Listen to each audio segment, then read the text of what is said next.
Vita Feliz. Let's vacation, let's go somewhere overseas. Took the polo off and switched to soccer team. All right, boys and girls, you know this is an honor and a privilege. I'm interviewing six-time All-Star, three-time Cy Young winner, three-time champ, Jim Palmer. How you doing, Jim? I'm good. How are you? I'm doing great, sir. Tell them who I used to be. Okay. Well, no, great broadcaster now. Yeah, well, everything. Great. I'm better when they win, of course. Even more great human being. Yeah, thank you. Yes, sir. Yes, sir. So, during my generation, I grew up in an era where there was this Atlanta big three of, Glavin, Smoltz, and Greg Maddux, of course. And you played with two other guys, Mike and Dave. Can you talk about those guys and what they meant to you? Well, it was always very comforting. When I got to the Orioles at 19, I roomed with Robin Roberts. Now, Robin was 38 on his way to Cooperstown. He ended up winning, I think, 286 games. He had, I think, 607 lifetime starts. He had 305 complete games. So obviously, he completed more than half of the games he started. He won 23, 25, 26 games. So I kind of learned from him. And then, I would hurt my arm, and I missed about a year and a half. And when I would come back, we traded for Mike Cuellar in 1969.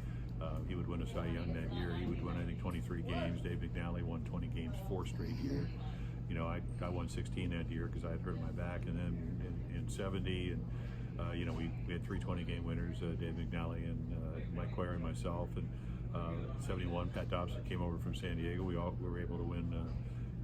4 of us won the not Cy Young awards, because none of us won the Cy Young award in 71, but we had 72 complete games.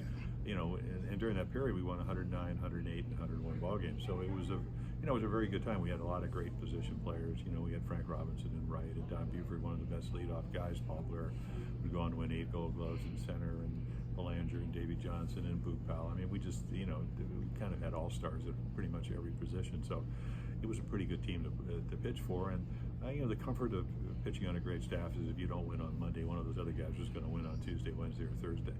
All right, not only did you have a great teammate, you had one of the greatest managers in baseball history in Earl Weaver. Can you talk about Mr. Weaver and what he taught you during the course of time? Well, he taught me that the slider, because that's something he could never hit, was the best pitch in baseball. Now if you look at, we kind of come here we are in 2019. Maybe Earl had something that that I didn't understand, because I had a good slider, but I didn't throw it that much because it was tough on my elbow. But Earl and I had one of those love-hate relationships. But he gave me the ball every 4th day. He wanted me to be perfect. I couldn't quite pull that off all the time. I did have some really good years, but we won.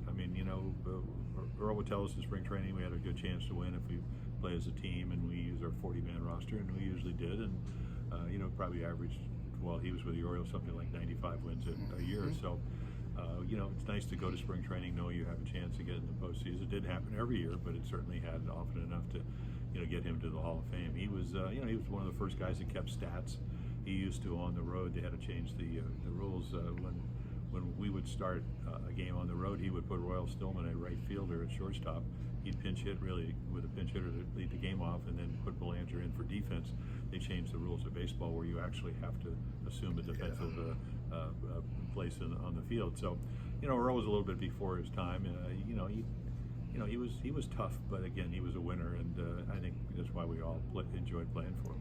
Are there any players today, or just even from a generation before this, were there any guys that reminded you of yourself that you saw on the mound, or just like the work ethic and things of that nature? Well, there's a lot of really good pitchers. If you look at Kershaw, even though he's had some shoulder problems or back problems, he was a dominant pitcher. He had Lincecum for a couple of years, but little guy, very slight. There have been a lot of great pitchers. When I got in the Hall of Fame, I just in my speech, I just said the only reason I tried to be as good as I was because of the guys sitting behind me. And at that particular time, Ted Williams was there, Musial and DiMaggio. Mickey Mantle, people like that. So it was pretty select group. Bob Feller and Robin Roberts, of course, got to the Hall of Fame early. When some of the greatest pitchers, Koufax. So they set the standard, and I think for a young player, that's pretty much what you want to do. Just come up. Money's certainly much more available now than it used to be, but at the end of the day, it's really about what you do between the white lines. So we have a lot of good young players, and Machado, who was here for 7 years now with San Diego, or Mike Trout, who plays every game like he really enjoys it. So again, I still think baseball is a great game. It's changed a little bit, but very simple. Cal Ripken Sr. told me when I was 18 years old, it's who gets one more run than the other team, and it's really what the game is about. Is if you want to be a good player, just beat the other team that you're trying to play. Who was your idol growing up? I mean, like, who was Mickey the Mantle.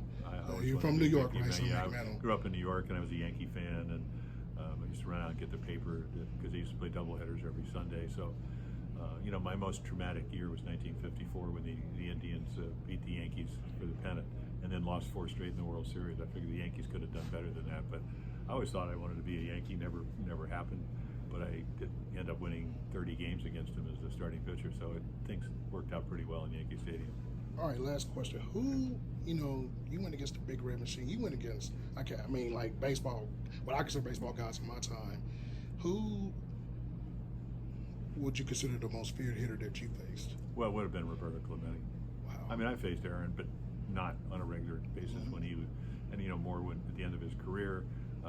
But when we played the Pirates in '71, we lost 2-1 in Game 7, and Roberto was the most valuable player. I mean, he had 13 hits in the 7 games. He hit home runs and triples and threw people out, stole bases.